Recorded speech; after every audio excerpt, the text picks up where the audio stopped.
होतं, विश्वातील असा एकच दरबार जिथे कोणीच कधीच रिकाम्या हाताने परत जात नाही.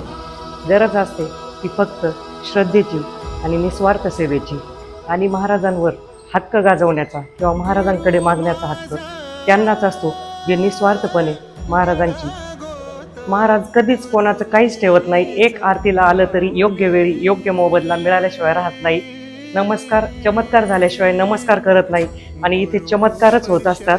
जसं मगाशीही सांगितलं की श्रद्धा ही वायफाय सारखी असते आणि निस्सीम श्रद्धा जर महाराजांवर ठेवली तर नक्कीच योग्य वेळ आल्यानंतर आपण अपेक्षा केली त्यापेक्षा कैक पटीने गोष्टी आपल्याला मिळत असतात. परीक्षा खूप पाहिली जाते.